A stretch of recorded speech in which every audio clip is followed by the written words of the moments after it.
امام بخاری نے جتنی روایتیں کی ہیں صحابہ سے کی ہیں، امام ابو داؤد کی روایتیں صحابہ سے ہیں، امام نسائی کی روایتیں صحابہ سے ہیں، ابن تیمیہ نے کسی کو ریکارڈ کیا تو صحابہ کو کیا، امام سیوطی اگر کسی کا حوالہ دیتے ہیں تو صحابہ کو دیتے۔ اگر صحابہ ہے تو دین باقی ہے، اگر نعوذ باللہ صحابہ کے اوپر انگلی اٹھائی جائے گی تو آپ کے پاس دین باقی رہنے والا نہیں ہے۔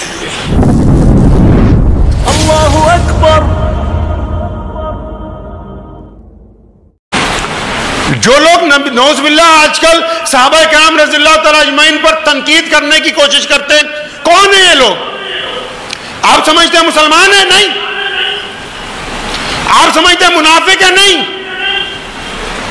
ارے یہ منافقوں سے بھی نیچے کے درجے کے مرتد ہیں، دشمن کے اعلی کار ہیں۔ کیوں؟ دنیا میں ایک طریقہ ہے کہ جب آپ کا کسی پر بس نہیں چلتا نا، جب آپ کا کسی پر بس نہیں چلتا کہ سامنے والے کسی بڑے آدمی کی آپ برائی کرنا چاہیں، آپ کا بس نہیں چلتا، ڈر لگتا ہے آپ کو، تو آپ پھر اس کو کچھ نہیں کہتے، اس کے دائیں بائیں دوستوں کی، رشتہ داروں کی، جاننے والوں کی برائیاں کرتے ہو۔ مقصد یہ ہوتا ہے کہ ان کو کمزور کریں گے تو پوری عمارت کمزور ہو جائے گی۔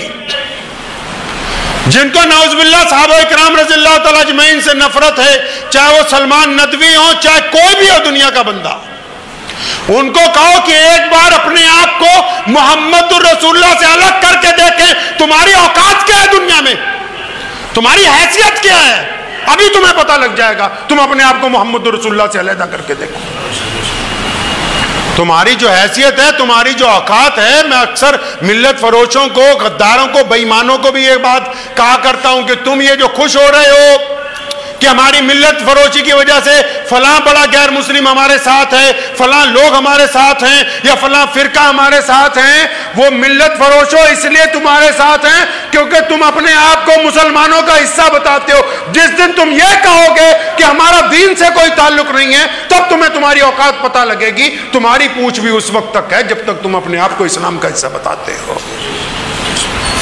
اگر آپ اسلام کا حصہ نہیں ہوتے تو آپ کو کوئی نہ کہتا کہ تم کس کے خلاف کیا بکواس کرتے ہو۔ اور یاد رکھو، یہ بڑی قیمتی بات ہے، میرے والد صاحب رحمۃ اللہ علیہ سے میں نے متعدد مرتبہ سنا، صحابہ رضی اللہ تعالیٰ عنہ کی شان میں بھی، اہل اللہ کی شان میں بھی، ولی جو ہوتے ہیں اللہ کے ان کی شان میں بھی، جو بندہ بے ادبی کرتا ہے، نبی تو بہت بڑے مرتبے پر ہیں اور محمد رسول اللہ صلی اللہ علیہ وسلم تو چاند کی طرح ہے، کوئی اس طرف منہ کر کے تھوکنا چاہے گا تو واپس تھوک اس کے چہرے پہ آنے والا ہے۔ صحابہ ستاروں کی طرح ہیں، اگر چاند کی طرف منہ کر کے تھوکو گے تو واپس منہ پہ آئے گا، ستاروں کی طرف بھی اگر منہ کر کے تھوکو تو واپس منہ کے اوپر آئے گا۔ شیر اسلام مولانا حبیب الرحمن ثانی لدھیانوی رحمۃ اللہ علیہ فرمایا کرتے تھے کہ بیٹا اچھی طرح اس بات پر یقین کر لو کہ جس کو نعوذ باللہ صحابہ کرام رضی اللہ تعالیٰ اجمعین پر تنقید کرنے کی عادت ہے، یا علماء حق پر تنقید کرنے کی عادت ہے، یا اللہ کے ولیوں پر تنقید کرنے کی عادت ہے، وہ 100% اس کا خون حلال کا نہیں ہے۔ جن رگوں میں حرام کا خون دوڑتا ہے بس وہی اہل بیت کے اور محمد رسول اللہ کے صحابہ کے خلاف بول سکتے ہیں۔ جن کی نسل حلال کی ہے، جن کے ماں باپ حلال کے ہیں، وہ کبھی رسول اللہ کے ساتھیوں کے خلاف نہیں بولیں گے۔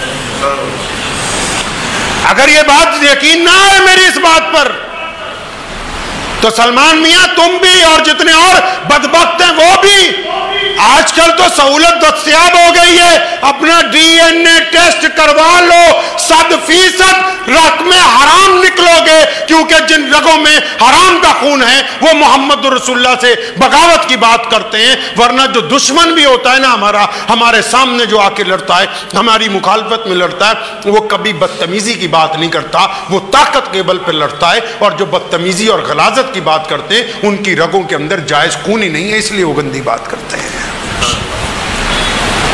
وہ کہا نہیں کسی نے کہ دشمن بھی مجھ کو خاندانی چاہیے۔